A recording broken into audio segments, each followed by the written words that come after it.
I just felt I wanted to be nice to you guys. Item number 1, Experian. Southgate Corporation is now ready to file for a community development area tax abatement request for Experian. So I have the legislation for that tonight. And the part of the process is for council to give its authorization. So I have a legislative request for more answers. Experience community investment. I appreciate it. Yes, that's different. Yeah, what's tabled is the Port Authority entrance drive. Alright. Item number 2 is another community reinvestment area legislative request. The Port Authority has a piece of property on the corner of Kaiser Drive and James Parkway that they are very close to having under development. I don't really have a lot of details on it at this point, but they feel that their process with a potential developer is far enough along for them to request a tax abatement to make the property more sellable. So I have a second community reinvestment area tax abatement request for property owned by the Port Authority. And this is on the corner of Kaiser and James Parkway.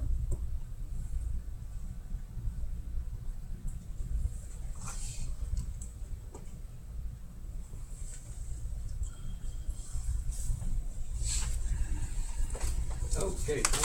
Item number 3 is a third CRA request. This is for ISO Technologies.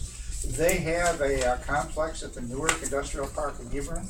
They have bought property on James Parkway in the Mid-Ohio Industrial Park, and they want to expand that property to increase their fabrication abilities.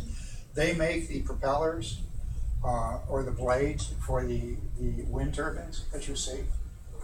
And so this is a CRA request for them.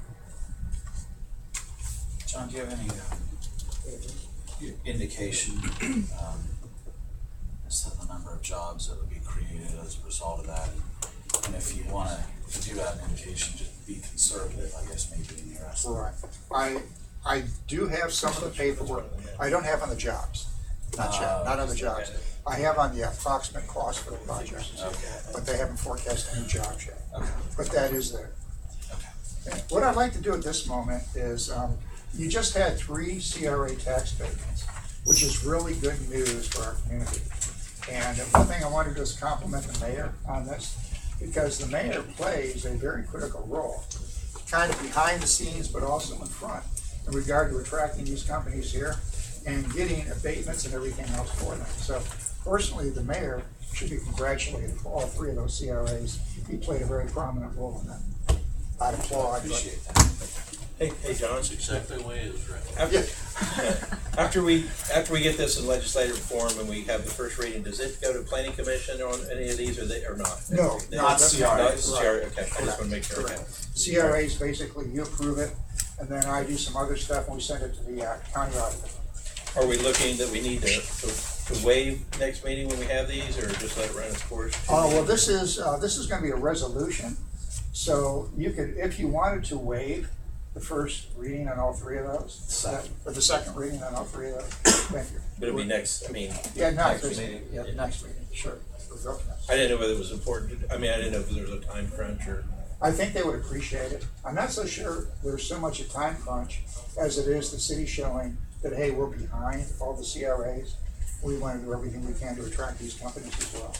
So I think that would be a nice idea just to do that in that regard. Thank you for bringing it up. Any questions on that? So far, I haven't asked for any money. So, item number 4. The county recently advised us that the city does not have an ordinance that regulates heavy loads on our streets. And apparently the Ohio Revised Code dictates that this is required in municipalities. So Eddie Hunt reviewed the Ohio Revised Code and put together an application for anyone who wants to drive through Heath with an oversized overweight load. He basically modeled it on ODOT's. We also asked Stewart, thanks to Tim for his input as well, on how they handle this. And it's a relatively simple process. We have to adopt an ordinance basically specifying that it is required that oversized loads be permitted before they go through Heath by the city, and that's what this is tonight. So I'd like to begin that process. Will this involve the police weigh loads or anything? Well, no, we won't weigh them. The loads are actually weighed by ODOT at their own facilities. And the county is also involved with this. The county also has weighing facilities as well. However, since they're passing through Heath is required to have a permit that they need to sign and give to us. And we can use the information on that permit that was processed through ODOT in the county. So that's where the weights will come from. But we will not be required. That's a very good question. We will not be required to weigh them ourselves. So now, they go down 79, that the state law, even on a state route, we have to redo a, Yes. okay. It seems one of those government enigmas where you have permit after Coming down permit after 79. permit. This is one of them. Why do you need so many permits for a wide load? I don't know. But we still have to have an ordinance so that they can do it. Yeah.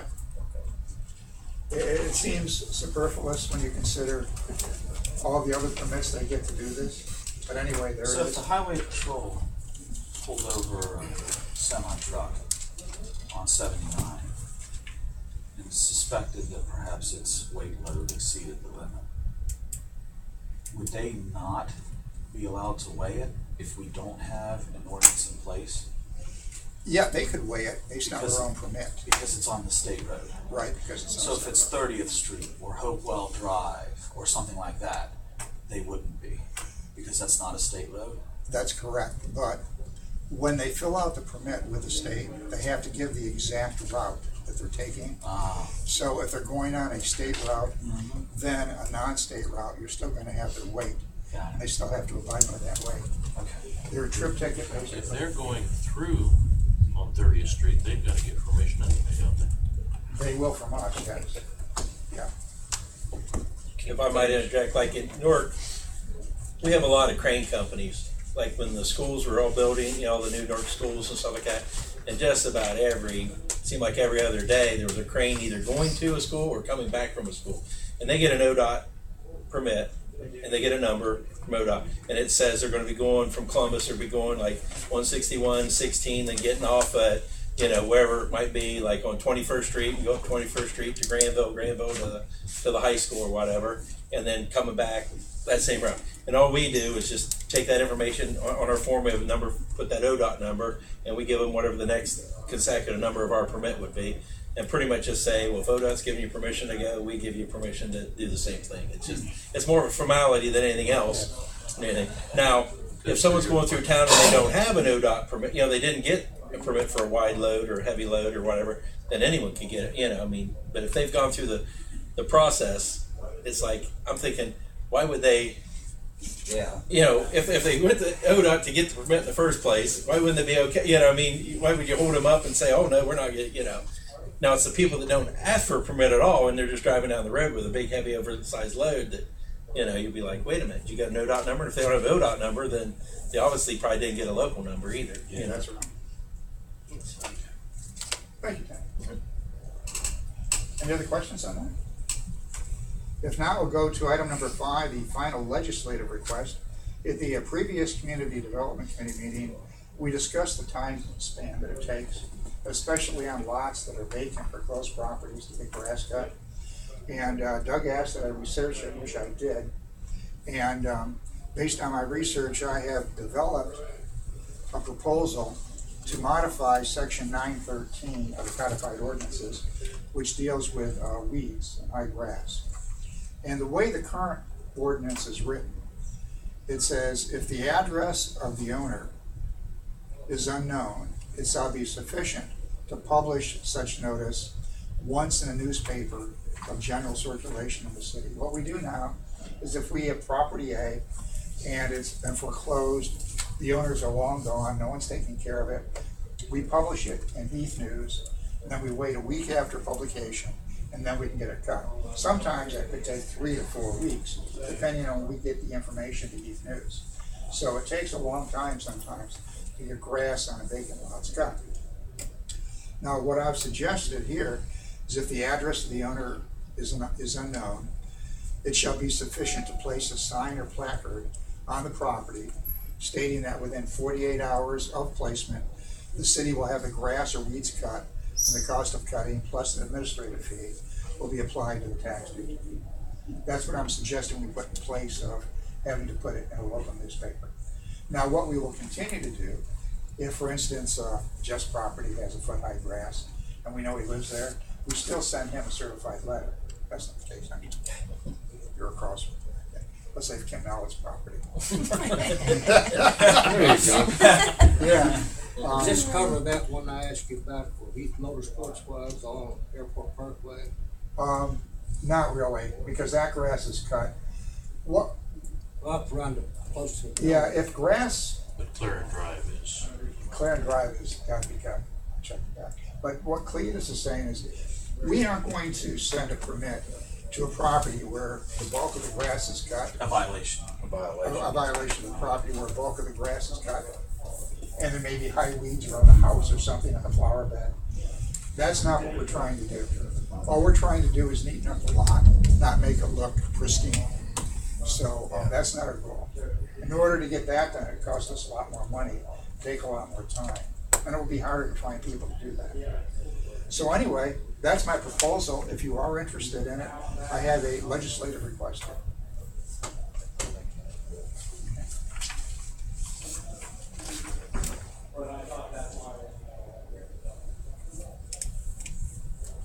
It's required anyways. Yes, yeah. This just We're makes just it, shortening the period of time if you got to. it makes it easier for any man to tell you the truth. Hey, John, I'm just sorry, I think you said if you don't know the owner, you do the sign. Yeah. And you say if you do know the owner, you send the letter. But why couldn't you also put the sign if you do know the person? I mean, I'm trying to think, why do you, if you know the person, you're saying you're going to send a letter. If they don't take receipt of that letter, they never got it, it could go longer than if you put the sign in. It's possible. Where our problem lies is it's almost a waste of time to put it in Heath News. I was explaining to the mayor today. No, I don't mind that. I mean the sign part. I'm saying is if, let's say my grass gets to be a foot high, okay, you know I live there, Right. all right? You call me and you say, Tim, your grass high. I said, yeah, I know it's high, John, I just haven't mowed it. And then next week goes by. Is this dealing And with then- vacant properties? Yeah, let me answer Tim's question. Right. What this is doing is if a property is foreclosed or vacant, and we have no way of getting in touch with the property owner, and that's probably 75 to 80 to 90% of the properties we deal with. Okay, you're just having but what about, I mean, I'm trying to take care of the other people where the people do live there and they don't cut it. Because where we run into trouble is when we send someone over to an occupied property to get the grass cut. We have a lot of serious incidences with the poor guy trying to get the grass cut for us and stuff like that. And we don't want to develop a confrontational situation. And plus, those are the smallest number of complaints that we get where houses are actually occupied. Those are fewer and far between. The bulk of most of our high grass and weeds are properties that are just basically not being lived on. So this addresses, I can't give you a percent, say 90% of the problem. Okay. And the other reason is we don't want to put people that we hire to cut grass in a confrontational situation. I mean, it's bad enough when we have to remove vehicles and stuff like that. We have to call the police. We don't want to call the police just to get the grass cut. So, good question. Good question. John, would this also include properties that are unbuilt upon lots? Or are these just properties that maybe once were occupied but are now vacant? Properties that were once occupied and are now vacant. Most lots that are not built upon, and we have a few in the city, but have high grass, we know who the property owner is, and we can send them a violation, it'll be cut within a reasonable amount of time. Okay. I got one of those. I have one I framed for you.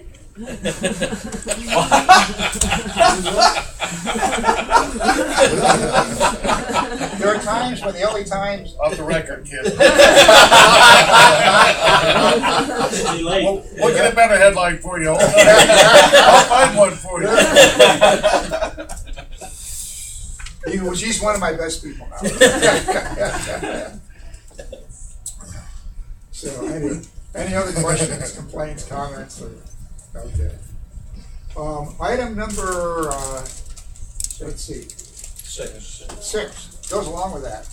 We have cut 4 properties in the past 3 to 4 weeks that we had to pay someone to cut.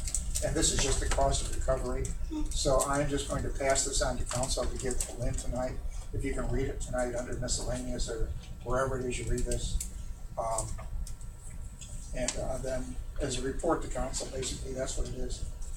Read it as a report to council and then give it to Lynn to forward to the county auditor. Petition communications. Yeah, I think that's what it is. That's it.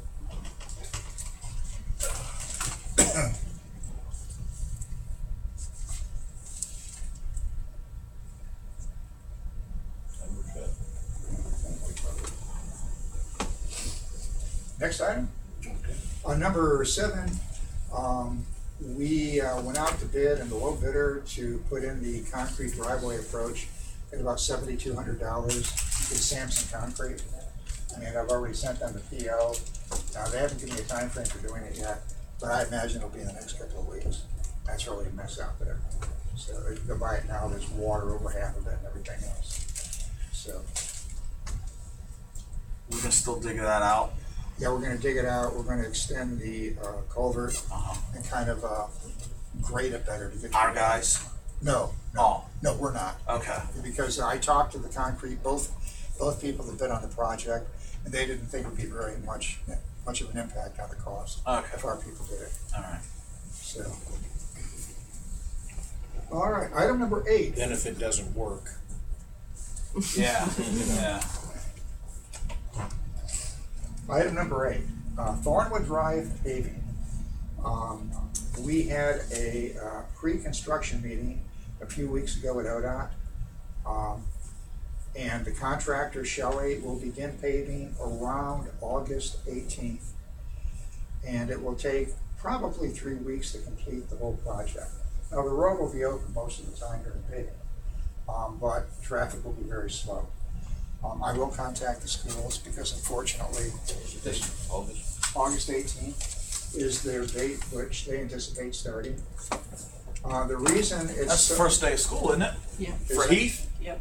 Okay. I think. No, I don't think Heath uses Thornwood Drive, but Lakewood does.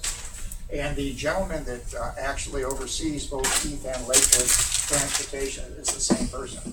I've got his name and number, so I'll give him a call. Let him know that. So that will finally be done. And again, the reason for it being delayed, it was supposed to be done in the spring, is because the Shelley and Cocosian, the 2 major pavers for the state, got so many projects, their paving plants, their asphalt plants, have been working 24 hours a day, 7 days a week, and they can't keep up with all the asphalt needed for projects, so they've gotten behind. However, it will be done. Hey, John. Getting that finished, well, the truck from Quickway out here, will they have a standing permit to drive back and forth in and out of Heath with loads? Well, Quickway can do that now. They can do that now. They can take Keller Drive to Irvingwick and then go east on Irvingwick, or they can take Fay to Thornwood and then go south on Thornwood. So they can do that now. They've always been able to do that. They don't have to have a haul permit. No, they don't. It's They're only not for considered. oversized and overweight loads. Right, they're It's not. more, a semi can hold so much weight. It's for the loads that are wider than the normal width of a truck. Like I said, like cranes or people hauling, low boys hauling big equipment and stuff like that. Or anything that's super, super heavy, axle.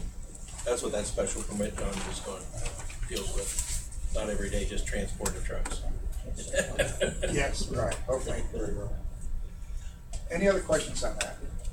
If not, the last item, number 9, I need to go over here. We have handled many stormwater drainage complaints this year. And most of them, of course, or all of them, are due to the high volume of water we receive. This has been a phenomenal year. The water table in the ground is very high. The rain coming down from the sky is very intense. And the water goes places where it normally doesn't go. And we have a very peculiar situation here that I need to brief you on, because most of them I either can resolve or tell the people they can't be resolved. This one, I don't know what the answer is, so I need to explain this to you. First, I have to give you a little history. This is the airport runway. Although you can't see it very clearly, this is Heath Road, and this is Irvingwood Drive West, State Route 79. Now, they put in Irvingwood Drive West. Actually, the Federal Highway Administration and ODOT combined back in the late 1960s to put in Irvingwood Drive West. It was a federal project 35 years ago. Lamp Creek, before they put in Irvingwood Drive West, actually went north. This dark area right here, this is the old path that Ramp Creek took. It went like this, north of where Irvingwood Drive is now, and then went back down here. So they had to relocate a portion of Ramp Creek below where Irvingwood Drive is now. Now, today, the remnants of that are still there. What happened about 3 months ago is Bruce Ramage, one of our patrolmen, lives on Heath Road, and he walks to work every day. He called us and he says, I can't walk, and his property spans from Heath Road to Irvingwood Drive. He says, I can no longer make that walk because this area is full of water. So Eddie and I went back there and looked, and Bruce said there is a culvert. There's a culvert behind the property on Heath Road, right about where my finger is, where a lot of water is coming up. And that water is now filling up the ditch that was formerly Ramp Creek. Sure enough, he was right. There's probably a foot and a half of water going all through there. And he said that this pipe that the water was coming out of, since he has lived in his house, and he's lived there since the 1990s, I think, was never active. Nothing ever came out of it. All of a sudden, water is now coming out of this pipe. And we witnessed it, and it's a large volume of water. The problem is, the water stays in this little area because there's no way for it to cross Irvingwood Drive and get to the new location where Ramp Creek is. Now, the question is, where's the water coming from? We're pretty certain it's coming from this area above the airport. If you look at the pipe is oriented, and this line here represents the approximate orientation of the pipe in this direction. Now, why was this pipe dry for all these years? And I absolutely believe that's what it was. The three guys have said it. It was dry.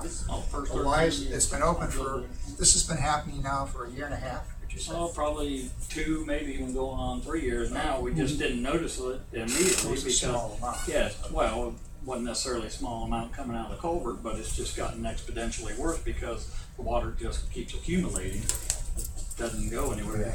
Right, and what's happening is, I can see that this year, the rain has been so bad that it would force this to have a lot more water in it. Now, what happened, I'm thinking. John, let me ask you a quick question. So you're saying that there's a pipe that runs from the north side of the runway area there, and is it like an overflow? Does it drain, if the water reaches a certain limit, a certain height, then it dumps into something that then runs it down the pipe? What we're thinking is, now, we don't know who owns the pipe. We don't know who put it in. We don't know when it was put in, except it was there before they rerouted Ramp Creek. That much we know. How did you determine that? Because the runway has been paved for, this is my guess, the runway has been paved for probably 40, 45 years, maybe 50 years. And what I'm thinking is there are pipes that run underneath the runway that have to go someplace. So this is where I'm thinking they're going, right here. So I'm basing it on that, guys. Can I say something? So it's in the back of someone's yard is where it just kind of comes out of Yeah. the ground? I've been there 38 years, Yeah. and that pipe's been there. Okay. And for a while, I complained to the mayor. The mayor came out, and they got down there and dug the ditch out, cleaned it up, and then for a while they got it shut off over there. For I don't know how many years it was shut off, no water down there at all. And then you put the creek down into the goes into the river on over by the runway and line it with stone and everything. He's talking about the culvert that Yeah. runs east and west along the north And side. that was taking care of the Swift. water. Well, what Now we're you've thinking, been that creek and it's empty. Up there, The one that runs east and west. that's where they put the rock and stone. Mhm. well, here's what happened now. There's several things that are happening here, and I have to put them all together. So let me try and do this. Okay, back in the late 60s, ODOT relocated the river, and what happened is this pipe was there then. Mhm. And that pipe drained into the old riverbed. Apparently, for some reason, ODOT did not take that pipe into consideration for drainage purposes when they put in Irvingwood Drive, and they blocked any future use of that pipe. Now, it's possible the pipe might have been dry at the time they built the road, and they might have thought it was inactive. I don't know. No one knows. No one is around to design the road. No one knows. But it's there. Now, So the creek, of course, runs on the south side of the road. the creek And runs when on we the south. put in the bike path extension, there's a drainage ditch that's by that bike path extension on the south side of the road. Is there no drainage ditch or anything like that on the north side of Irvingwood? Let me continue there, and I'll get everybody's answers. Okay. Very good questions. Alright. Now, what we did is this. The first thing we did is I went to ODOT because, from my viewpoint, it's now blocked. ODOT and Federal Highway screwed this up back in the 1960s when they didn't include an avenue for the water on the north side of Irvingwood to get to the south side. So I went to ODOT, and ODOT doesn't have anyone there that remembers any of this anymore. And I mean, that's 35 years Sure. ago. Those guys are long gone. No And documentation I or said, anything? and so I said, can we go back to you guys and have you do something? Is there any documentation? There's no documentation. We have a plan. We have a plan for this road. The plan doesn't really show any detail on how this was relocated. And that's it. We don't have any paperwork. We weren't involved in the project. So we have no files, no paperwork, nothing. This is long gone for ODOT, the same thing too, from no record viewpoint. So anyway, ODOT said, well, all we can tell you is right now, the roadway, the right-of-way and the road and the drainage devices going underneath it are now basically the city's responsibility to maintain.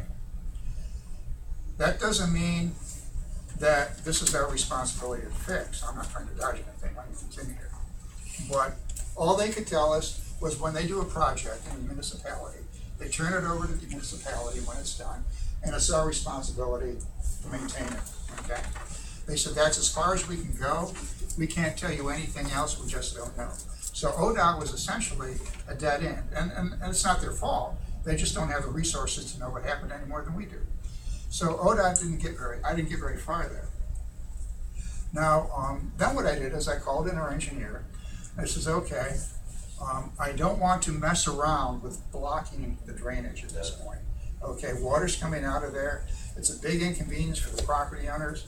But the one thing we don't do is we don't dike stormwater or anything else because we don't know what the consequences are. So I know you guys don't like to hear that, but right now we want to leave that flow alone. From my perspective, a solution to the problem, and it can be done, is just we have now, getting to what the mayor says, we have drains that go underneath Irvingwood Drive from the north side of the road. We have the proper elevations at the low end of the old creek bed to trench down to one of those drains and get it to Ram Creek. So it is physically possible to drain this. That doesn't stop the water. It doesn't completely dry it up. It does drain it to get rid of most of the water. John, let me ask you a question real quick. That water that's, I'm I'm assuming it just kind of sits there stagnant. Yeah, Is that right? yeah, we got mosquitoes down there so bad, you just, Okay. Let me, Now, if we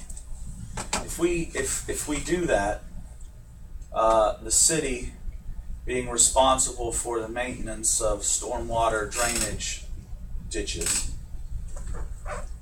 are we then responsible for the path that it takes from where it comes out of this pipe to where it goes down to that area that you're talking about, as far as maintaining that path as well? here's the that crux. drainage? I don't know. I've talked to Dave Morrison, our law director, and Dave and I and Eddie are going to meet with the Port Authority people here the next couple of days. Not Port Authority, the airport people. Okay. Well, let me get back to what you were saying. Here's the problem. All of this is on private property. All of this is happening on private property. We don't really have authority on our own to go on private property and do anything. Is this a problem that the city created? No. Is it a problem that is the city's now? I don't know. Is the city responsible for helping the property owners to correct this? Maybe we are, maybe we aren't. I just don't know yet. Now, the property owners by themselves really can't correct this, which is the other part of it. That's not what it is. Bruce? Well, you can't plug it, Bruce. Well, John, you've told One me, farm. you've told me you don't know who it belongs to, where it originates from. It's on private property, it's our problem, but then you're on the second breath, you say you're not allowed to plug it. Well, why aren't you allowed to plug it if you don't know who it belongs to, you don't know what its purpose is, and it's doing nothing The but reason flooding you people's can't property? is before you were ever there, hold a second, Doug. Before you were ever there, water came from here. and went No, to it this didn't. I lived there for 13 or 14 years. Before you were and- ever and there, no before water, any of these houses. no were water ever came there. out of that pipe when I moved there. I No, lived in no, the before the house. pipe was put in, okay? Before you were there, Yeah, I before understand. Heath Road was here, that water flowed in this direction to get here. What I'm saying is that's the natural flow of the water. Now, somebody did put a pipe in, we don't know who it Yeah, was, concrete culvert is not a natural How flow big of is it? water. no. How big a But diameter? anyway, and it's about a 12 to 15. it just don't trickle out. When it rains, it's up there, whoosh. Yeah, How far, Bruce? Yeah. How far?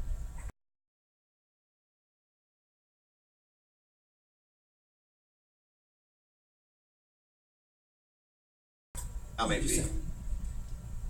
150 yards. Yeah, 150 yards? Oh.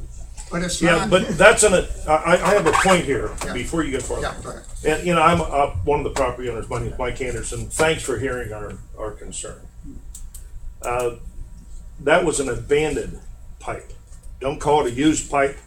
Check your rules on what we can and can't do with an abandoned pipe that you hook back up. How do you know it's abandoned? Because it wasn't used. Because no water Yeah. came out of it for Okay, when you Tens of abandon years. something, guys, when the city abandons. Go ahead and an finish easement- your story. Okay, right. We got you. It We got you isn't- sidetracked. Okay, what I'm gonna say is this, what you guys do, if you wanna do anything, you suffer the consequences of it. Sure. No, don't threaten us. We're not threatening you. Come no, on. no, what I'm saying Get is- back to your point. If you were Get back to making- your point. I'll- You're done. Can I finish? No, I want you to get back to your point. Don't threaten me. Hey, so Okay. didn't threatening you. What I'm saying is this, I don't know what responsibility we have in this, okay?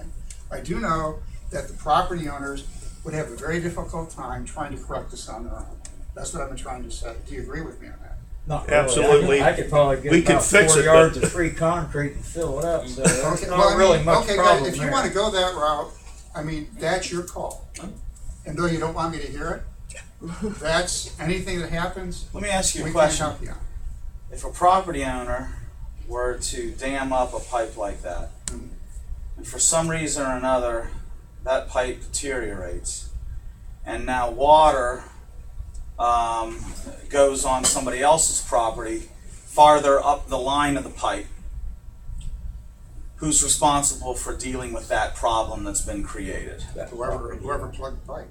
So what's the difference? That's property between- owner. So what? So what That's a would good- the- that's a so- good point. Yeah. So what would the difference be? That's what I'm trying to make. Say, Yeah, that's a good point. So we're responsible if we plug it and we flood somebody's property upstream, but the people upstream who are flooding the people's property below stream aren't responsible. Is that what you're saying? It's only making the situation worse. And you don't want No, to does do that make sense to anybody? That if you're downstream, then sorry about your luck, but if you cause somebody's problem upstream, then that's your responsibility. Somebody can flood somebody else, but you can't flood the other person, is what he's Can I say saying. something? Basically.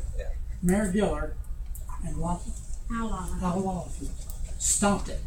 We had Vaughn back there, and Duncan lived back there too. The city came in and cleaned that ditch out and made it a little bit better for us. And he said, I'd see what I'd do about stopping it, and he stopped it. Can you tell me what they did? I mean, on this It was map? stopped for years. It's not a They coincidence. Well, didn't to the have the airport. pipe hooked up to anything over at the airport. Yeah. The water started coming out of that pipe since I've lived there. It coincided with the resurfacing of the airport runway there a couple, 3 years back. That's not a coincidence. Now, if You I have to come and see how bad this is. If I can continue here for a minute, just uninterrupted, please, all right?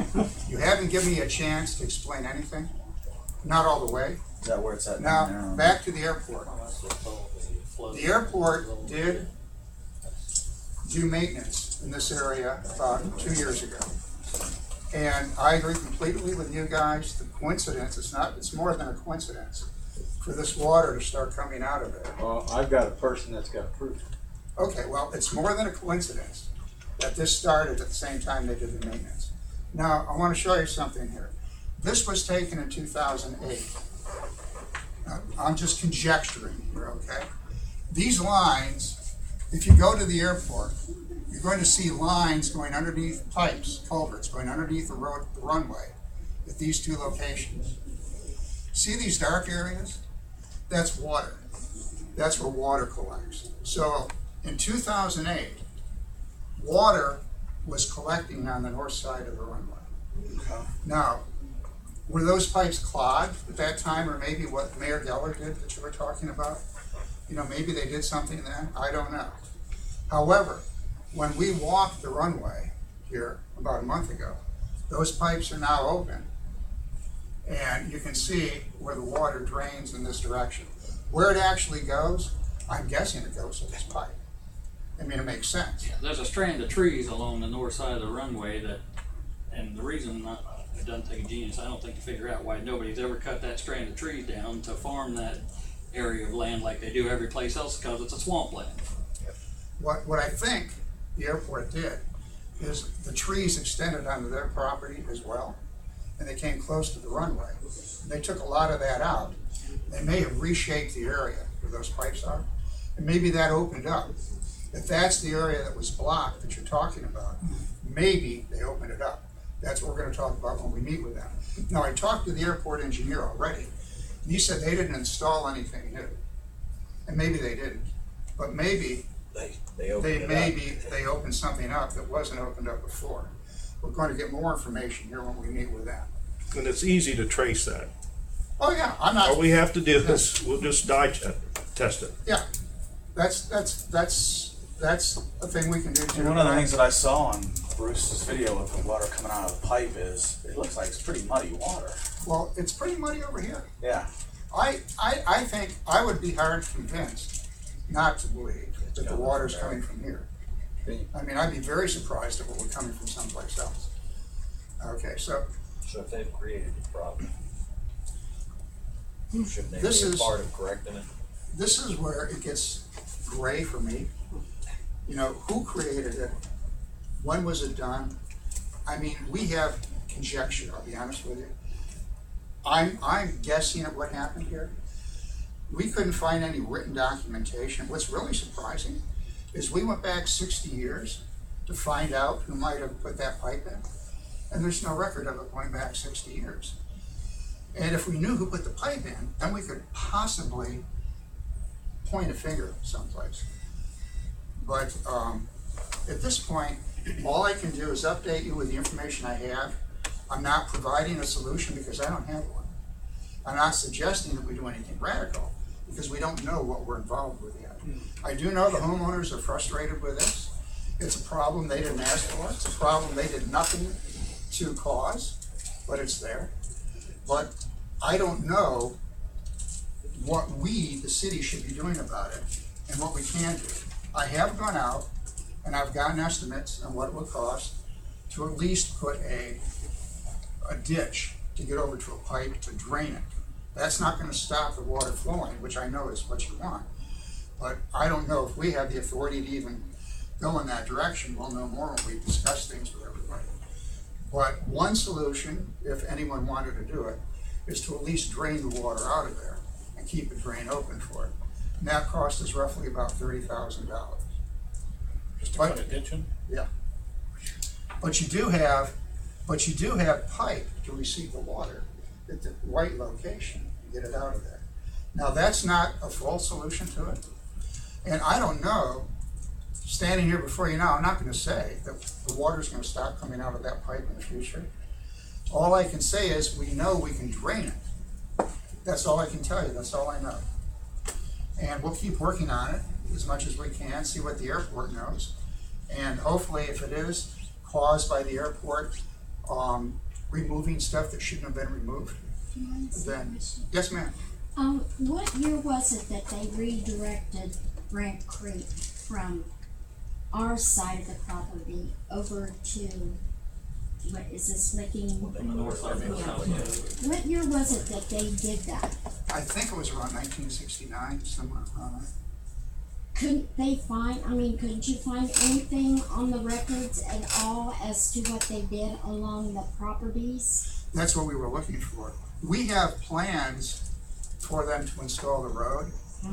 And the plans have a lot of detail on the road itself, but virtually no detail on what they did to relocate the river. So that's what we looked for. That's the first thing we looked for, was to see if the plans had anything that might have been missed. John, They when you don't- say look for, do you mean look to see if the city had any information or plans or record of that? Right. Okay. Yeah. Does,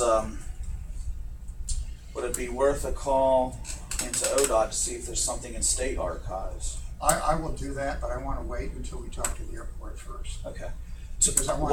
What has been the extent so far of the conversations that you've had with the airport? You may have mentioned. I've talked to the airport engineer, Okay. and they basically said, yes, they did a project. They didn't do anything to put in new drainage. They repaved the runway. They repaved the runway, plus they did some groundwork. They did do some groundwork. These To people make, are absolutely to right. make the drainage go into that pipe. They didn't We say don't that. know. That's They didn't say that. And I don't Okay. know. now. Isn't there also a back along that area on the east side of the runway? Isn't there a ditch that kind of goes through that farm field toward like 79 over there behind like where Red Lobster is and that kind of Well, thing? that's a good point. Here's something.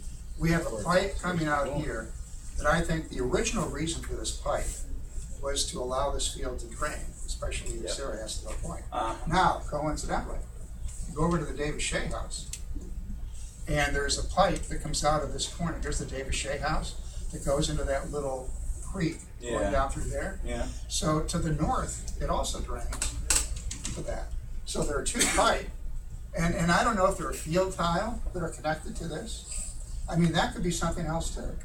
You know, it's I don't know, but it's possible that the airport had nothing to do with this. I mean, there are a lot of possibilities, and I'm gonna look at them all. It's possible that it could be field tile from here, connected to this pipe, going in there as well. We just don't know. Tell you might be, and I don't know for certain, but you might contact the Shell brothers. I don't know whether they may have, I know they farmed a lot of that land in there, and I don't know whether they may have put field tile in there or not, so. Who was the construction company on the runway project? The airport, we'll know that when we talk to them. That's who you need to talk to. But I think what I want to do is go in the direction that you suggested. Is we 2 or want to 3 get years the ago, airport so roughly, that is you the best we uncover can track it back, disturbance. because, you know, I That might think have when, caused this. you know, So I that's used to the walk question to we work asked. and you'd see it, and Well- sometimes it'd be bad, sometimes it wasn't, and now it's just gotten so I bad to think where it never Mr. dries Buck, up. that the year they Make it work. diverted Ramp over to this side was in 1963. Cause I've lived on Heath Road since 1962, off and on. But, I can remember they came down through here and bought property from my mom and dad, 321 Heath Road. And, I could remember them digging up land on Mrs. Fedorian's property and she gave him a little bit of a problem, but you know, I think it was, I'm pretty sure it was 1963. Did you look back that far? I have no records going back there. The city has, other than the plans for this project, we have no records, nothing. So what it comes down to is that we don't have a lot of answers yet. And Can I tell you a little story that Please. happened to me? Yeah. I pulled in from work and I'm out there messing around with some tools in my driveway. I live at 413 corner Heath and Ramp. And a guy pulls in my driveway and he comes up and he says, "Well, you do concrete work or you're a mason or whatever?" And I said, "Yeah." He said, "I got a little job I need done over here by the airport." He said, "I need you to lay some block." And I said, "Well, I do concrete work. I don't do block." And he's like, "Oh," and he started telling me a little bit about it. And the bad thing is I don't have anything on his name or anything. I don't remember. But the young man asked me, and I said, "Well," I said, "Is it a lot of block?" And it was just, I don't know, it was one of those meter things that they got over that meters the oil that's underground. Oh, yeah. And everything. It was just a few blocks. But I said, "Yeah, I'll do it for you." So I really wanted to do it because he meters that oil, and that oil has gotten close to my property. It's not there yet, or I don't know if it was going to be there. So I'm going to kind of pick his brain about that. So I did the job, and I, asked him about this, about the oil and all that. So one day he brings his phone out and he says, "They opened up that pipe." And I said, "What pipe?" And he said, "The pipe down there in the back of Paul's place." And he showed me his phone and he showed a picture of the water running out of that pipe. And he said, the airport? because he said he had to monitor anything that was over there in that area. So when they opened that pipe up, when they were working on the runway, that made it an issue for him because it's pulling the water. It's making a new way for some For the oil to flow. Maybe if it did, Uh-huh, yeah. I yeah. mean, I don't know. It's pulling. Does it have cracks? And it's concrete pipe. It's old pipe. Could it have cracks? That's how you get those, those sinkholes and stuff from pipes having little holes, and it starts whirling around and gets sucked back in, and So, and that goes right by Paul's house, and his truck's going to disappear sometime. But anyways, that could be pulling the oil that way. I live right, 2 doors over. I mean, I'm not a landowner in the back. I'm not a landowner in the back, but I don't remember that young man's name, but he did tell me that they did something over there, and he came over and he showed me on his phone a picture of the pipe and the water shooting out. Hey, John. So that, I don't remember the man's name, but he's with those guys that monitor that oil. That's the story. It's over here at Western Pines. And some years after that, we was having problems with oil in our sewer. I don't know who it was, but the EPA was involved. And I walked up there and watched it. And they drilled holes, they put pipe in, and they worked all up in that woods behind Mr. Sabo lived there, on that last row house all night. And I'd watch it through there, and they dug humongous holes and put like padding in, like a dam underground down through there. And then the guy said, "We've got some more work on up in the woods there we're going to do." And that kind of hits around the time frame that some of the water started coming down through there. Because when I first moved there in '74, you could go up there in the woods, out the lake up there in the woods and watch the deer. But you can't now. Well, all I know is this: there's a pipe, water's flowing out of it. Somebody put that pipe in for a purpose. We don't know what the purpose is, and that makes it a really sensitive thing just to do anything with. You've got a problem, we understand it. We're trying to see if we can help you with some solutions. I don't know what the limit is for our ability to help you. Okay, let me just be blunt with that. But we're going to go as far as we can. We're meeting with the airport, and I'll be honest with you, if Al Elephant and Chet Geller blocked something up there, was it legal to even do it? I don't know if they stopped it for while. I stopped it, I used to mow. You're the mayor. And that's some, no, what I'm saying is, I'm asking that question, guys, I have, I'm not, I don't know everything about drainage, but I have been burned enough by making wrong decisions over the last 23 years Yeah. to know how I should proceed on this. And you may not like the way I proceed, but there's a certain way that I know I have to go. So my first goal is to try to help you any way I can, but it's gotta be a way that I can do it. So give me the opportunity to do it. I'm not gonna promise you, I'm gonna sit here and give you answers you like. I can come up with solutions that may not be perfect solutions to what you really want. We may not even be able to implement those solutions, I don't know. But in I the do know that I'll meantime, do everything I can for what you. do we do about the mosquito situation? Yeah, that's out another there? point I want to make. Two other points regarding there's so much water back there that the people on Aldine, at the end of Aldine, potentially their houses could end up flooded if that water continues to grow and expand at a rate that it has over the last couple of years. It's not far from their backyard right now. And that's very true. And the second point is you know, the mosquito problem, and apparently there are health issues regarding mosquitoes nowadays, and Mr. Heffley wanted to know how far, you know, from the end of that culvert to Ramp Creek, and That's a hell you're of a talking way. about 150 yards from there to the Heath Pool as well, if anybody cares about that. Yeah. There's some drowning, opportunities there, kids in the woods. But the that mosquito deep, issue with all the If I everybody had at the to Heath put Pool. a label on it, I would say it's a serious problem. Yeah. No question about it. You know, and I have video and pictures if anybody wants to look at them on my Well, phone. you've been There's a lot back of there, water so back you know that I mowed from Heath Road to the NX Road. Yes. For years, just dry as a bone when they stopped it. And then all of a sudden we got like, If there's a dip where you can't go any further. no, I went exactly. all the way up to where there's a hill, goes, Oh, but now, Off of Yeah, Irving right. Neck and those trees down in there when they're there. Hey, John, Write it let's speculate here for a minute. Let's say that Al and Chet did somehow or another have a drainage pipe from the north side of the runway blocked up. Okay. Now,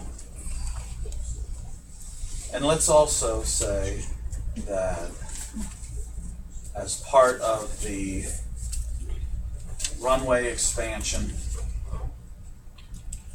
they took an opportunity to perhaps drain a patch of ground that's pretty near where the runway is and decided to unblock it. Okay, this is just speculation, right? Just conjecture.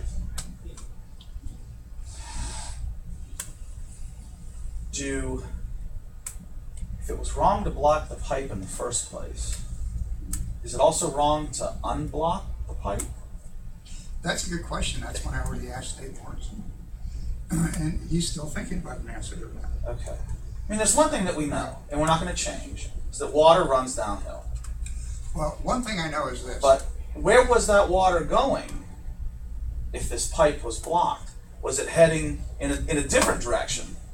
That's why, I was kind of asking about where that drainage ditch is that goes back there, you know, kind of between where Swifty gas station was and where Red Lobster is. And It flows, this portion of the property goes in this direction. no, but there's a ditch there somewhere. that The runs ditch east. up there to the right. There's a John. ditch here. John, keep going right, keep going right. The drainage ditch. To your right, John, right.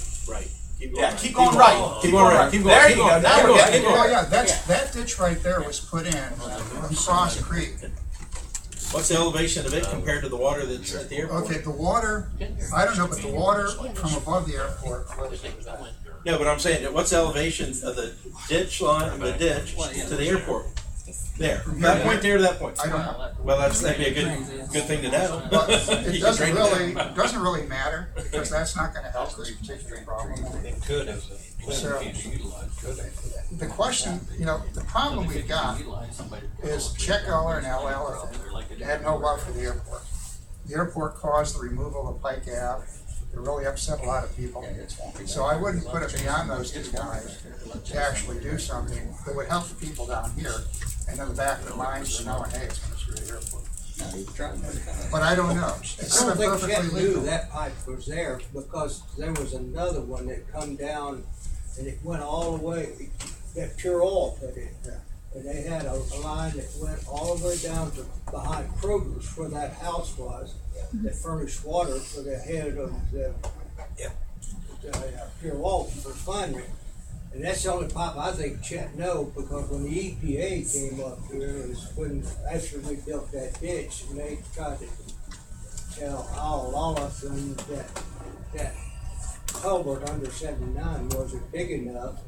It's the water from up in those woods and on the airport and Yeah, so why they put the detention and the shopping center, the mall area, and that would support it. But the engineers had done better work than the EPA did, and when they built the holding pond, it drains off slope.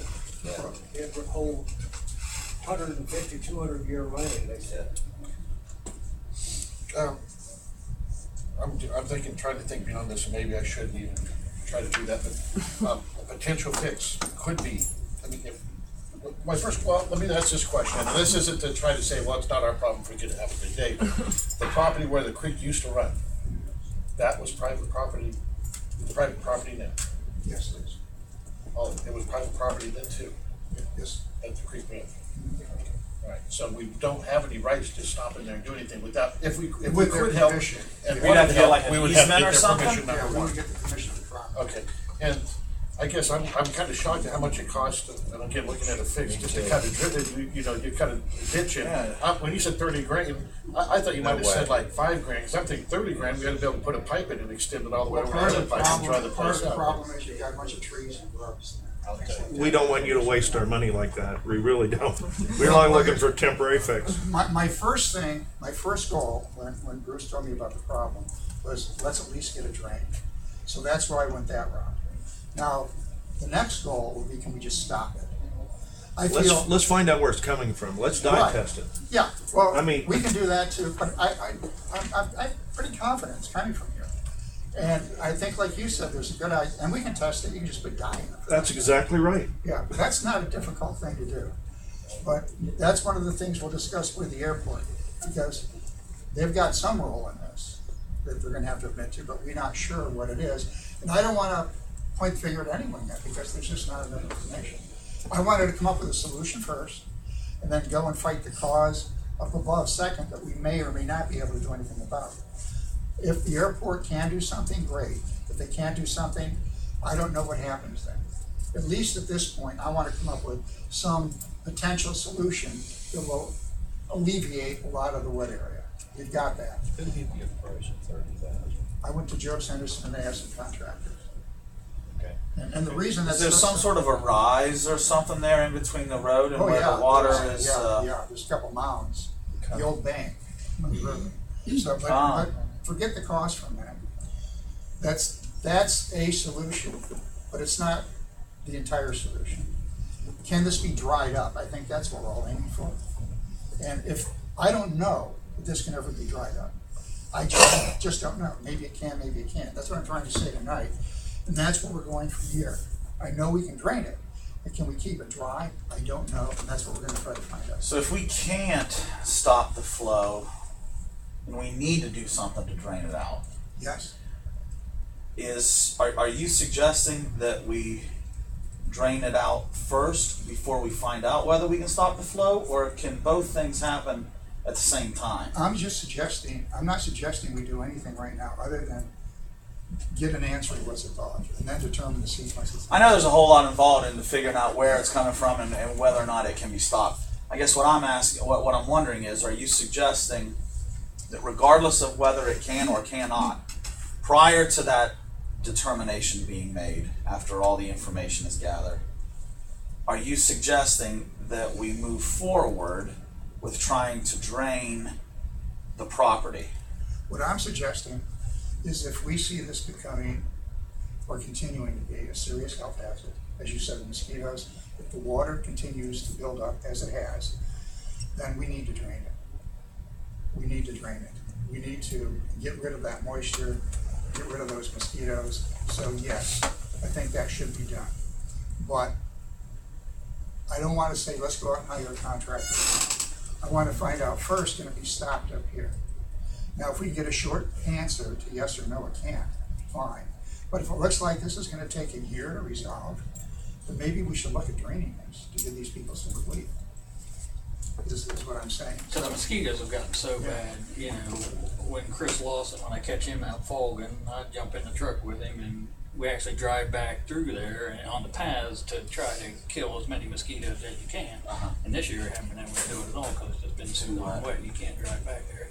But, you know, that's just putting a Band-Aid on the problem is all it is, because as long as you got that water there, you're gonna have mosquitoes. Yeah, we've spent money trying to, you know, make sure the larvae don't, you know, we put tablets in it and Trying to kill the to larvae. do everything we can. But there's just too much water and it keeps accumulating. It does. And with rain like today, it'll go up again. And when I was there, I visited it twice, and the water levels changed. The first time I visited it though, the water level was darn high. If you walked into some of the low areas, you'd be up to at least your waist in water. And then the second time I went, maybe your knees.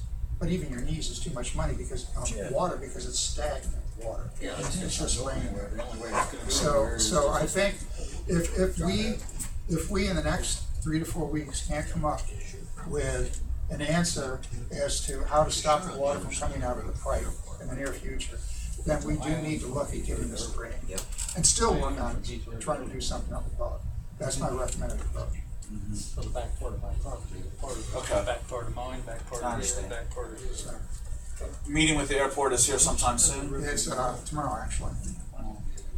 Sounds like. So we can say that in 3 weeks, we can discuss this again to find out where we are.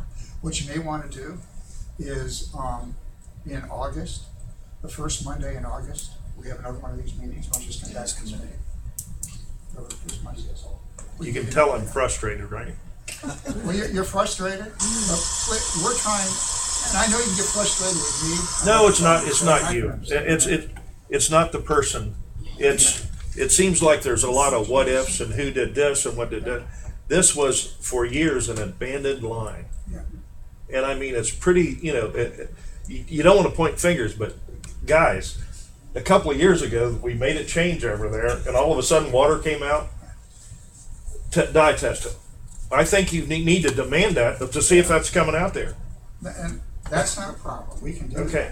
that. Okay, then and that's Does a the good water place to flow start. out regardless of whether or not it like it's raining or It recently changes. rained? It I mean, changes. the amount of water coming out of there, but it would It's take, always it would water, take yeah. 2 months to stop raining for water to quit running out of that pipe. You know, when I used to walk to work, I'm walking that path, I'm like, where in the hell is that running water noise coming from? So I trekked through the wood. Ignoring this, That explains it. ignoring this is not going to make it go away.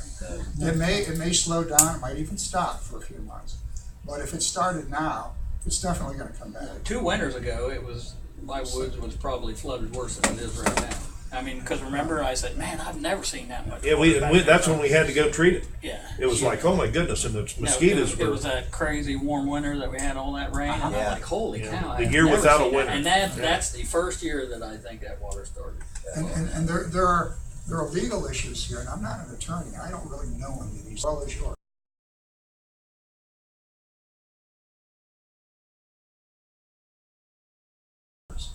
And I don't know how to balance those out, and I don't even want to say anything about it because it's way beyond my ability to discuss those issues. But I know the issues exist. Well, I thought the basic premise was you can't solve your flooding problems and create one for somebody else. You know, that kind of.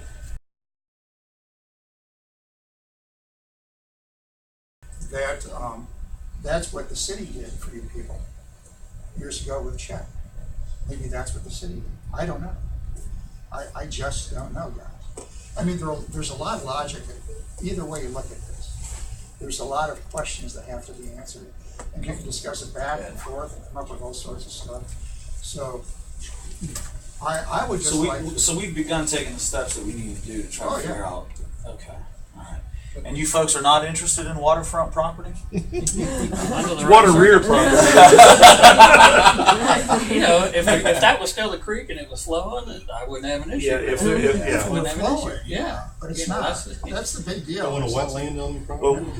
Well, we spent the last probably year and a half digging up an old a dump that somebody had put back on that property to clean it up, and now we're soggy. I mean, it's frustrating. We're talking about putting orchards back there, and you can't do it.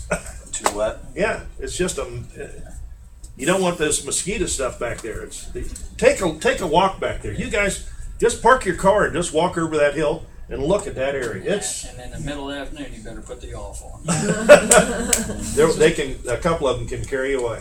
Is this directly behind your house? Yes. In line with your house? Yeah, I mean, I'm part of it. There's I mean, about my property, not the only Right, property. but it's five directly, properties that run, you park in every one. Yeah. You're not gonna be able to get to see all the water from Irvingwick unless you put your hip waders on. Well, John, how big is that tile that's there? How big is it? I'd say the pile is about The as high tile, as the no, ceiling. the tile, the drain pipe. Oh, the drain pipe that's coming out with Yes. water, 12 to 15 inches. Yeah. I'm thinking of a fix if we ever get there. I know we're way ahead of that. But my gosh, for 30 grand to drain it, how much is it for 150 foot of tile put in there? I mean, I guess I didn't realize it cost that much money to put tile on. It depends on where the flow is going and everything like that. Elevation. all Yeah, that. and stuff, so I'm just looking at a simple solution. Right. To drain it. And there are other solutions, okay, this is just one answer. There are more answers, there are a lot more questions. So, Let's confirm. Yeah, that's The a water starts up there, headwaters are up there. yeah. Get the dye test, confirm We'll see what we then can- confront the airport authority, and we're talking about non-public property, non-public property. And we're asking the taxpayer to pay the cost, that doesn't quite seem right. well, here's Let's go back on the I'm airport. trying to look at it from their viewpoint, and I hate to say this, I'm trying to look at it from the airport viewpoint too. Now, let me just put ourselves in the airport's viewpoint for a That second, would be the best solution. because we haven't done that yet. These drains underneath the runway were pre-existing. Like I said, If they are draining down here, 14 years to live there. And then they were there for years, and they were put in at the same time probably, what this pipe is, okay? Now, when they drain water above the airport, they don't drain airport water. They drain water above the airport that collects at the runway, Which is whose property?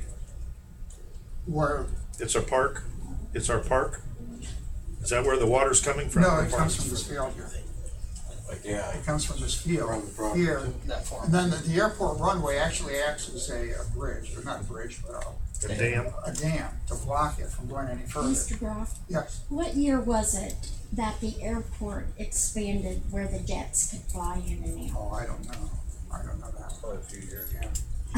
But I think when they paved the runway, I'm sorry. All I'm saying is that tile was there before the airport even grew, and they started putting all that stuff in. I'm thinking the tile might have been put in when they first paved the runway. That's When the what makes runway- sense. And there's a lot of that water coming from the pavement itself. When Some of it, yes, yeah. well, a lot of it. That's a big piece of concrete, and when the water hits that, it's got to go somewhere.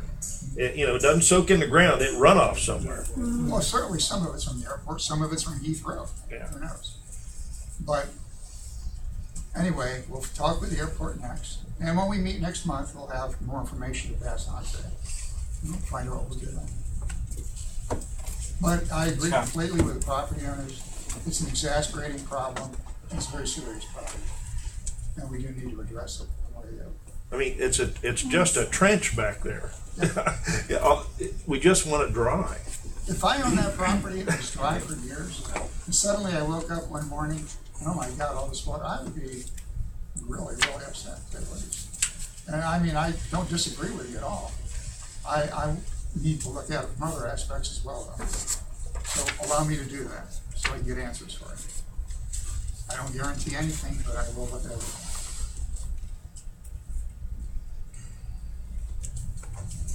I think that's it. Thanks. The date is that we can come and John's next committee, this next committee will be on Monday, August 4th. August 4th at 5:30 again. Yeah. You guys aren't going to block me since I got mad, are you? What's that? You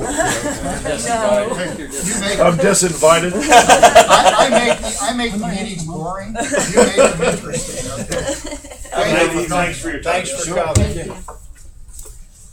Anything else, John? No, that's it. Nice meeting there. What street and drainage committee they was talking about the center of 79 out there. Those trees have been put in new ones now.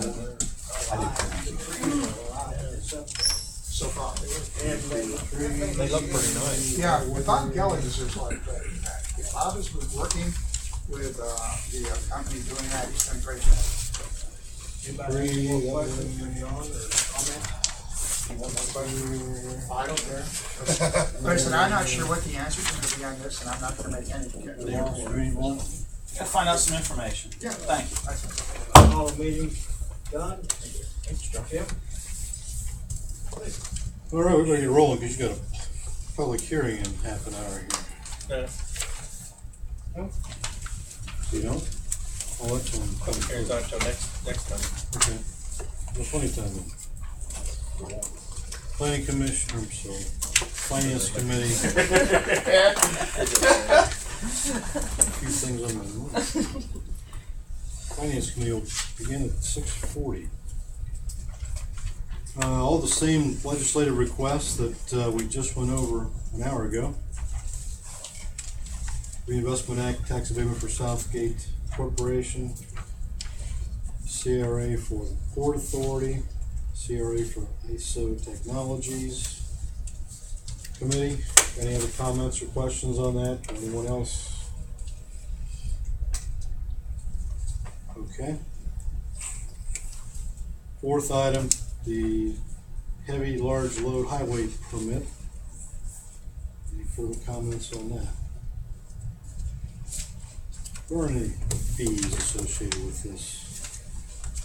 No, Permit is a non-fee. Right, we would charge them a fee because they already get. Well, but Are we gonna get charged? Does No. ODOT assess a charge? ODOT assesses a charge. But they don't pass that on to the We're not a recipient of the that. path of No. the road No, they get traveled? pocket. No? No. That figures.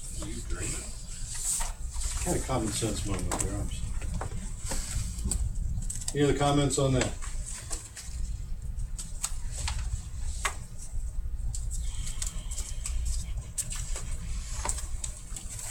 And then the fifth item, the 48-hour grass cutting notice. Yeah, supposed to be in For last deleting part of the original notice and adding. Any other comments on that? All right. Other items. Keith. You guys may remember authorizing and directing sale of the police Charger, a Mercury Marquis that used to be the Tony's car, and also a 99 Ford pickup that I think was last used in water distribution. I think the fixed asset tag says wastewater, but I think it was originally Dave Brenner's truck. Anyway, all three of those have been sold.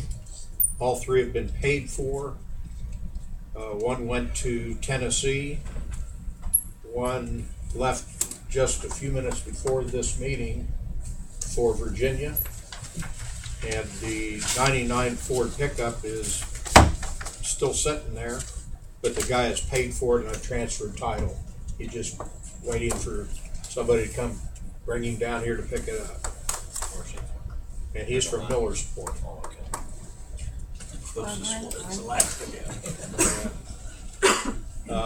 Good job. Yeah, that's always kind of fun to see how that stuff unfolds.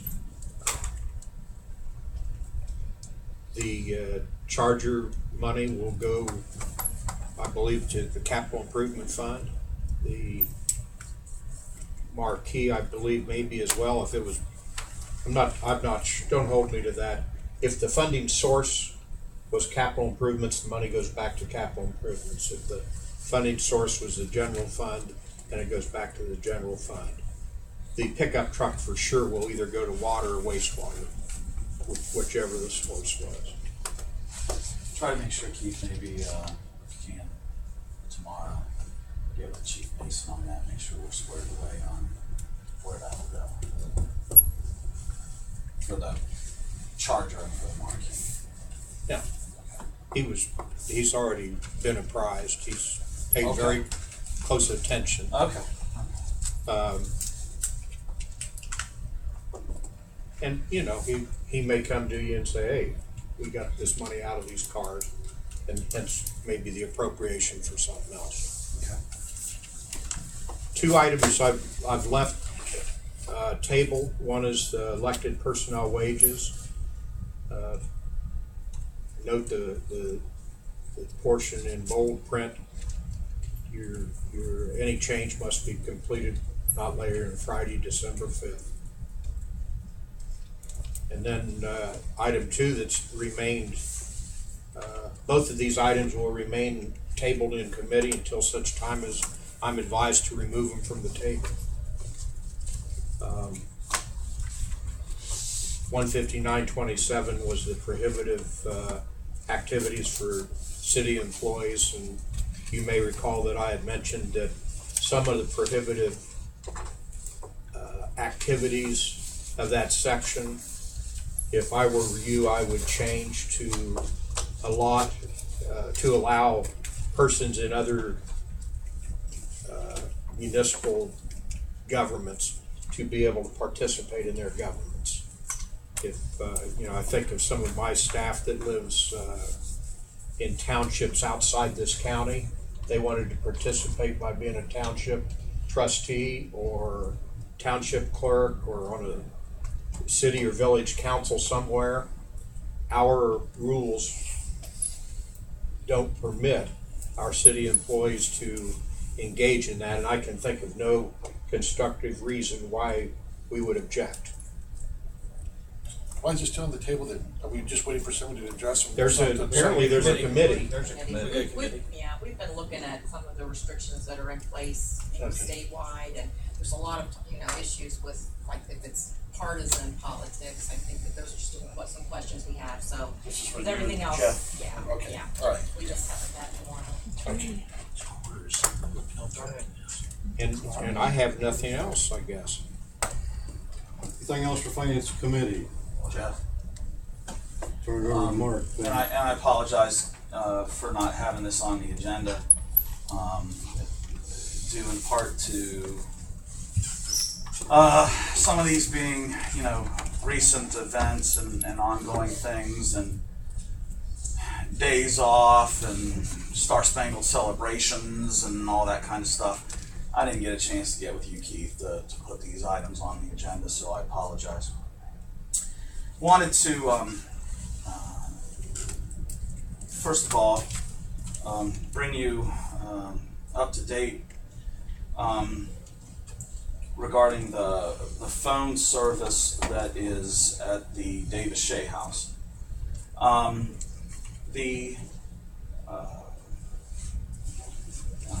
Previously, all of the phone service for the Davis Shea House was through Windstream. This would be prior to, I think, like the beginning of January of this year. Towards the end of last year, the Heath Community Arts Council signed an agreement with AlphaLink to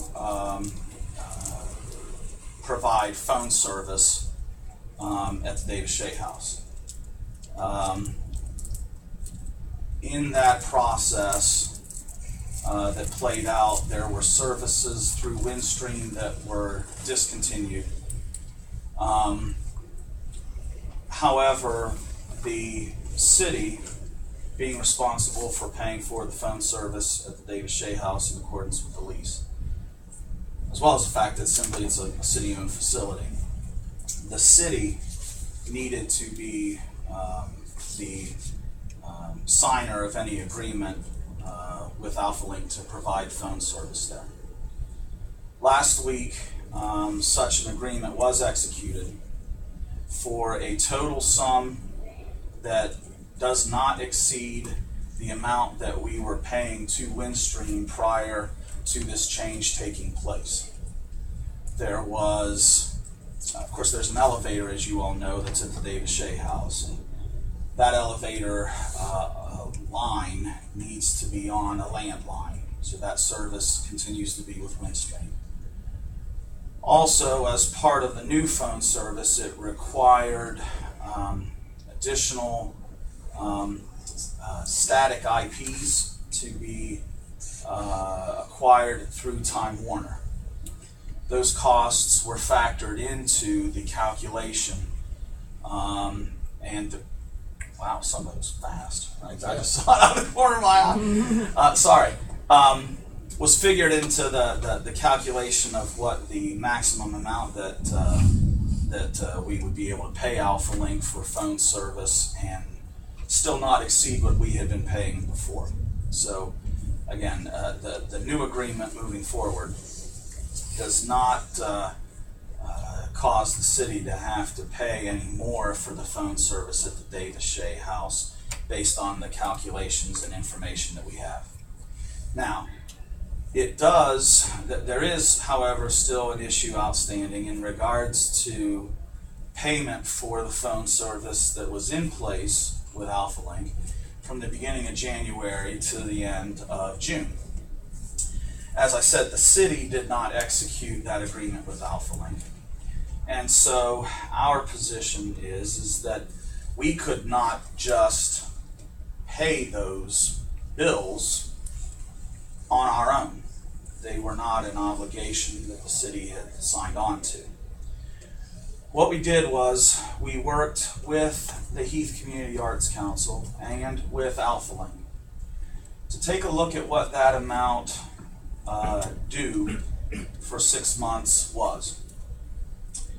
As I said, there were changes taking place, services with Windstream being canceled, this, that, or the other. We figured out the amount that the city of Heath would have paid, again, in order to ensure that we did not pay more than what we otherwise would have had nothing changed in the situation and the service continued with Windstream. And we, the Arts Council, we figured out what the city's amount would be, not paying any more. We figured out then the difference. The Arts Council has agreed to cover that difference. Roughly, the Arts Council's amount is slightly more than $600, and the city's amount would be slightly more than $900. So, in a couple of weeks, what we'll do is we'll have for you a legislative request authorizing the city to pay that $910, it's somewhere in that area, dollars to Alpha Link to cover what would have been the city's portion of phone service at the Davis Shea House, not exceeding what we otherwise would have paid.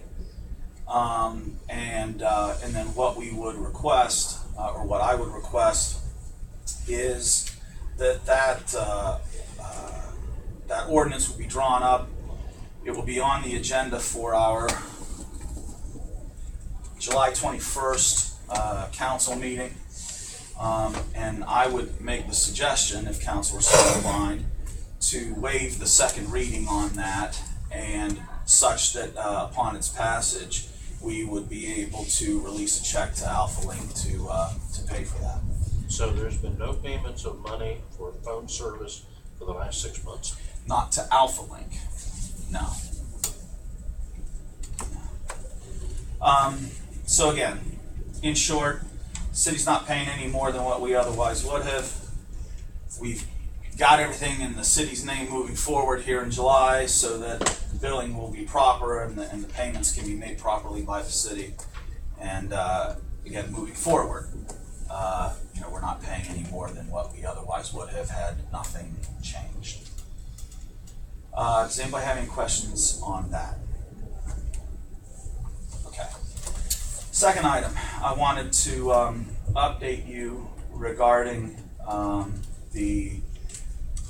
regarding conversations centered along the bed tax ordinance and the Arts Council and operations at Shea House that the Arts Council puts on. I think it was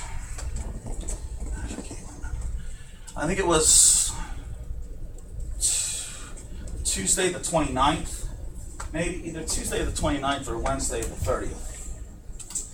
There was a conference call that took place that myself and David Morrison sat in on, that also involved, pretty sure 4 of the 5 Heath Community Arts Council board members. State Senator Schaefer was on that call, as well as representatives from the Ohio Facilities Construction Commission. They are the body that entered into the agreement with the HCAC for the grant money a few years ago that was used on the renovation of the Shea House. Synopsis of the call, first from the standpoint of the Facilities Construction Commission. They reaffirmed on that call what they had communicated to me when I had placed a phone call to them 2 or 3 weeks prior, that there is no minimum number of cultural and or artistic programs that need to take place at the Davis Shea House in a year. There's nothing that addresses anything like that, in the agreement. That the agreement is between the Facilities Construction Commission and the Arts Council. The state's options as it relates to if there were to be deemed any default in that agreement between the state and the Arts Council include a provision where the state could get a prorated amount of the total grant money back from the Arts Council. In the agreement, they lump not just the $700,000 roughly for the most recent improvements, but also roughly $300,000 from improvements years prior to that. So, and it's a 15-year period of time on that proration. The city is not an entity that the state could come back upon for that funding. Also, the state has the authority, should the Arts Council not operate it for cultural and or artistic events, the state has the authority to step in and say that they would operate it as such. Now, if the Arts Council no longer existed, or in some other way it was determined that the agreement was broken, would the state spend any money to operate it? I do not know. I doubt it, but that's my opinion strictly. But what that provision does ensure is that the city could not sell that property, particularly to a private interest, for private financial gain. Should a situation like that occur, the state would frown on that mightily. Like I said, this is information that they had conveyed to me a few weeks prior to this conference call that we were on. And then they reaffirmed that information. As part of the call, Senator Schaefer was expressing a desire for there to be further conversation with the city and the Arts Council as it relates to the issue of the bed tax ordinance and moving forward. And you know, I remember one of the things that Senator Schaefer said on it was that we, in that conversation, should try to focus on not what's happened in the past or whatever, but to try to focus on a conversation of the future, you know, of moving forward. So a week ago, exactly a week ago, on last Monday, there was a meeting that took place. Myself and Bob Geller were there representing the city. There were 4 of the 5 Arts Council board members there, as well as the executive director, Jill Ladrick. And we had what was just about a 2-hour meeting, all told. Some of the board members at different times had other obligations and had to leave, but I would say Bob and I were there for a couple of hours. And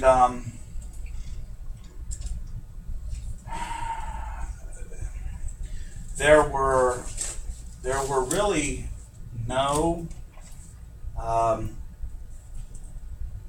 concepts or suggestions that came from the Arts Council board as to, you know, what the future operation would look like post, you know, bed tax ordinance.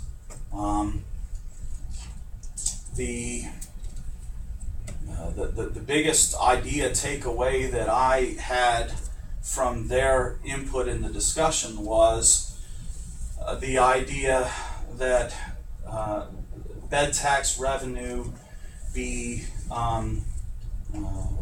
pulled back in stages, and the longer the period of time that took place, the better. I actually had presented an idea, a concept, and I described it as being one, you know, from a 30,000 foot view, and not one that had, you know, every detail from A to Z figured out. But the idea that the Heath Community Arts Council would consist of a board of directors who would oversee the volunteer efforts of individuals who volunteer, you know, with the Heath Community Arts Council for events at the Davis Shea House, and that the city, without an ordinance in place, would be able to evaluate and determine, you know, 2, 3, 4, you know, whatever different events that the city would provide funding to the Arts Council for, that the Arts Council could host at the Davis Shea House. For instance, we all know that Victorian Christmas is the biggest event that they have, and the, you know, the one that draws the most people and that kind of thing. So, you know, perhaps since it is so large, maybe you have a couple of different board members that would head up the coordination of the volunteers. And, you know, 6 months or 8 months, I know it takes a very long time to plan for that event. You know, you send the call out, okay, we're getting ready to gear up for this year's Victorian Christmas. If you're interested in volunteering, please, you know, come to a meeting such and such day. You could have maybe 1 or 2 or 3 or whatever they, you know, were to determine, maybe volunteers that headed up subcommittees. You know, when I thought about Victorian Christmas as an example, I thought, well, you know, there's a whole lot of planning that goes on in the entertainment, aspect of it. So maybe there's a subcommittee of volunteers that work on the entertainment end. Maybe there's a subcommittee of volunteers that work on the decoration end, because obviously that's a big process as well. Why are we getting involved? Who's getting involved? Why is the city getting involved in running that? Again, the whole idea was to get away from it. Again, this is something that was Senator Schaefer had suggested that the meat of our meeting focus on what the future would look like. What I was trying to do, Dick, was present to the Arts Council Board a suggestion, an idea, a concept of how the Heath Community Arts Council would continue as an entity and continue to be able to operate some programming at the Davis Shea House. Am I obligated to come up with ideas? I'm not necessarily obligated to, but I also don't think it's a bad thing either. If anybody has any ideas, you never know where the best idea is going to come from, right? How many times you guys hear me say that? So it's not as though I think the city's under obligation, Dick. I think it's just, like I said, that was kind of the idea of the meeting, was to try to focus on what the future could look like. And this was an idea that I posed, and like I said, it's not something that's completely flushed out. It's not something that has every detail from A to Z figured out, but it's a concept, and it's a concept that I think could work. And the reason why I think it could work is because I've seen something similar to that work with the Friendship Club of Licking County. They're a group of volunteers. Their efforts are coordinated. The money that they have gotten for various things has come from donations and those kind of things. What I would propose is perhaps that the city, using a portion of the bed tax revenue, could evaluate some events that would be of benefit to the community and worth putting bed tax dollars into. So again, this was an idea. This was a concept of potential for the future of it.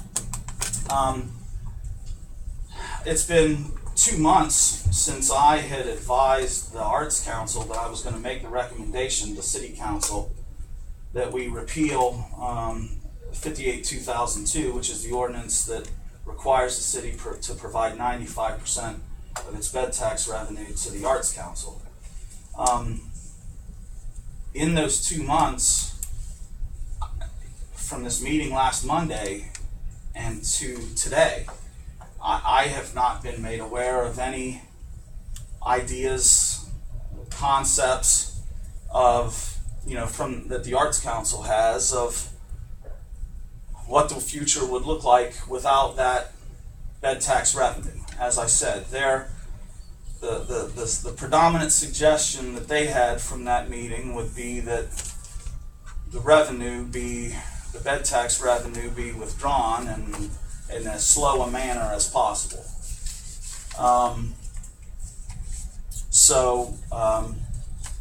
I wanted to make you aware of these conversations that we had. I am of the opinion that if this council does not repeal 58-2002, that in all likelihood there will be a group of citizens who will begin to go out into the community with petitions to have this issue put on the ballot. Now, that will not be a process that I necessarily will be able to control, nor will any of you. And I shared this opinion, this perspective with the Arts Council board members in the meeting that we had last Monday. There certainly is the potential that any ballot initiative could be worded in such a way as to decrease the number of options that the city could have moving forward as it relates to the Davis Shea House, and could be more detrimental to the Heath Community Arts Council than simply repealing 58-2002. I could, try to do what I can to influence that language such that the ballot language gives us options, such as I had outlined, where the city would be able to fund some individual events, provide funding through the bed tax to the Heath Community Arts Council for them to operate, a few events. But, I certainly wouldn't be driving that bus, and so in all honesty, I can't look at any of you and assure you of what that ballot language would be.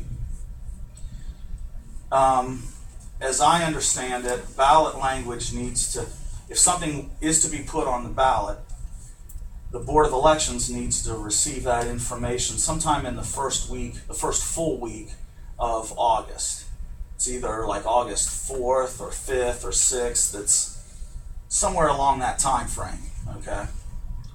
So, if one were so inclined to want to put this issue on the ballot, the time for that process to begin circulating petitions in the community is extremely near, I would guess. And so I would encourage tonight that that council bring off of the table the ordinance that has been tabled, which would repeal 58-2002. And I would encourage council to approve that ordinance repealing 58-2002. I believe that, in all likelihood, would prevent any ballot initiative as it relates to this issue, regardless of what the wording would be. And we would be able to, work with the Arts Council, hopefully, in a constructive way, either along the lines of some kind of a concept that I had outlined with them last week, or a concept maybe that they have thought of or will think of or whatever, afterward. I do feel fairly certain that one way or another, Ordinance 58-2002 is going to get repealed. I would prefer that this body repeal that ordinance rather than the voters in November, primarily for the fact, again, that I don't know what that ballot language is going to be, and you guys don't know what that ballot language was going to be or would be until circulation of petitions began. And of course, people would have that proposed ballot language to look at before they sign the petition. Mark? Yes. I just wanted to say, I guess I'm listening to what you're saying. You and I have also had a discussion about this, but I think one thing that I heard Senator Schaefer say was that it was very important that we all work together with the Arts Council, and I don't mean just to tell them we're going to take the money and then what are you going to do. I mean, I think that we need to look at, are there other options if it's going to be, that what they're talking about a phase out, and I don't know what that would look like, but I think there are still some council members that would be interested in hearing that before we start over, because the Friendship Club has done some wonderful things and they've had some wonderful events, but that's not managing a facility the magnitude of what we're talking about. And as Dick said, I don't think we are in a position to really run it that way. So I think that if we can come to some kind of an agreement to phase it out, to help them move towards self-sufficiency, to help them move towards something, it could be in all of our best interests. And maybe the citizens that want to see something done would be happy with that because they would see it as a positive direction. Because I think that if we just shut it down, the funding, in my mind, I use the analogy with you of, you know, if we took away, so we're no longer gonna have paid salaries for the mayor, you might eventually be able to live with that. You know, we could give you money, but we're not going to guarantee it. You couldn't run your household, and I don't think they can run the facility with nothing. I just think that there are ongoing costs that the city doesn't take care of, and I just think that we need to think about all of those things before we move forward with such a drastic change after all these years. I mean, I think that there could be another way to do it, and I like I said, I can't speak for council, I can't speak for the Arts Council as to what they're interested in, but I think that there are still some discussions that could happen. I understand your perspective. Trying not to beat a dead horse here and sound like a broken record. As I've mentioned weeks ago, I had considered the concept of some sort of a phase out. In my mind, it doesn't make a whole lot of sense. The Arts Council, for years and years, has made an effort to generate revenue and receive donations and those kind of things, to receive funding from sources other than the city of Heath, through the bed tax revenue, through expenditures that were made in the Parks Department budget over the years, from, you know, it's the fact that per the lease, the city's responsible for maintaining the insurance and maintenance and utilities and those kind of things for the facility that it owns. In February, you all received a report from the Arts Council that outlined that in 2013, the Arts Council spent roughly $66,000 more than what it brought in 2013. I asked this question again on Monday and did not receive an answer. The question is, if in 2013 the Arts Council spent $66,000 more than what it brought in, if over these years the Arts Council has and is continued an effort to raise money either through programming or donations or whatever, through various levels of success over the years, yet still been obviously completely reliant upon every cent of revenue that it has received from the city, or else they wouldn't be so concerned about losing it. Given these facts, how is it that a situation where next year, say, the Arts Council receives $80,000 instead of the normal 100, 110, I think this past year it was 118, but that may be a little high for the norm. How is it that only receiving $80,000 next year, or even the year after, frankly, how does that help their situation? I asked that question directly on Monday, got no response. I've asked that question in this room, among you all, have gotten no response. And the reason is because the answer is clear. It doesn't help them at all financially. It only creates a deeper hole for them financially. It only creates a more exasperated need to either receive outside donations on their own or revenue through events or whatever, which over the years has not been successful to lessen their reliance on all the money that the city has received. I mean, let's be honest, that's the answer. It does not help them to do that from a financial perspective. So to me, I guess it doesn't make sense to take that step because it doesn't help the situation any. It exasperates a situation. I think, again, and we've talked about this before, when you say operate the Shea House, I don't see how they could operate the Shea House in the way. What I'm proposing is that it not be operated in the way that it has been. Okay, now, the Arts Council has a lease on it, right? The Arts Council is free to use that facility. And so, as like with Dick, right? Is it the city's obligation to come up with ideas of how the Arts Council would operate if there's no, if that ordinance is repealed? No, Dick's right. It's not the city's obligation to come up with ideas. It's also not the city's obligation to dictate to the Arts Council, what it does, okay? The Arts Council is its own entity. It has a lease with the city.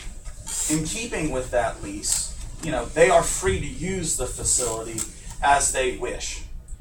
But I know that years and years ago, the Arts Council was created with the idea of trying to help the city achieve a means to an end. Okay?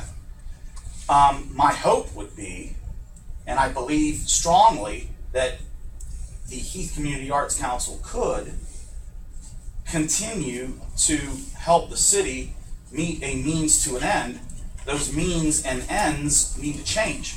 The prism through which this has all been looked through and operated through needs to change. That's the key point, I think, that we should all, you either think that way, I guess, or you don't, right? But that's the way that I kind of have viewed the context of what a future moving forward could look like. So, again, and I apologize for not having it on the agenda. Kent, I know, as a media outlet, you didn't have any heads up that we were going to have that conversation from the agenda, so I apologize for that. It's been a busy week or so. And then also, I just want to say, I need to have an executive session after the council meeting to discuss ongoing contract negotiations with the bargaining unit. So I would request that prior to adjourning, somebody make a motion and second it and vote that we go into executive session. Okay, Tim? Thanks. Finance committee's over. All right. Who's going to do the invocation? Laura? All right. Election appointments, Mayor, that's you for Dave Huber? Yes. Yep. We have 3 petition communications. The first one's about the liquor. Jeff, you want to do that? Utilities Director, that'll be Dick. And then John Groff gave us, I'll give this to Linda Reed, Cletus, the abatement of uncut high grass weeds. So you do that one to say, forward it on to the auditor. And then when you're done with that one, will you go ahead and make a motion to receive and file all communications? Okay. Committee reports, introduction of ordinances. Ordinance 46. Is there any reason to waive any of these? Does anyone know? If not, I just think we'll just go to the second reading. I believe 80 or 46 needs to be waived. Okay. Yeah, I recall that. Yeah. Okay, and you're going to do that? Right. Yeah, got it. Okay. I don't know. The other one, the erosion stream expensive fingerprints. And Tim, I think the reason for that has something to do with the need to spend the money, Okay. grant money within All a right. time period. Unless you hear from a department head or something like on these others, we'll just plan on holding the rest of those to the next reading. Okay. Unless you tell me different. Okay. Same way with 51, 52, 53, and 54. All those be held to the second reading. Okay. Like I said, and if you know something when we get out there and you find something different, just make, when it comes time to, just get my attention and say, Mr. President, we need to. You want me to try to get with department heads on those? I mean, if someone says it not, we'll just go Got on, it. Okay. Ordinance on second reading, 42 is the payment. Who wants to do that one? You want to do 42. the Park Saint? Deb? Okay. And 44 is the noise thing. That was probably Cletus. That has to do with trash and stuff like that. No resolution for a second. Reports. Okay.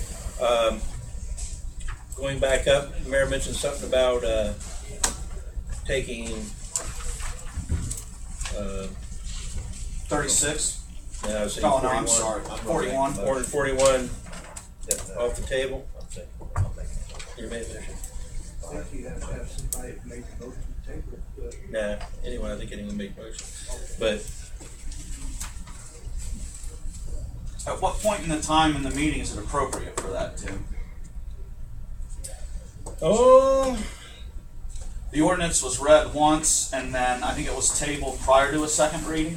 yeah, it could come under 6 unfinished business. If you think you're, Do you want to allow visitors to be able to comment?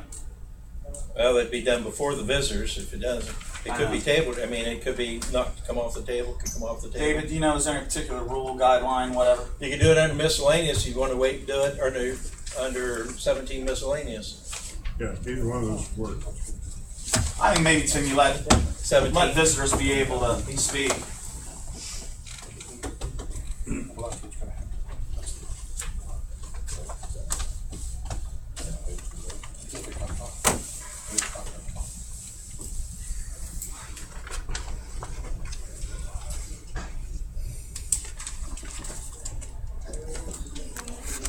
I think that's it. Okay. Well, if you want to do it, done or miscellaneous.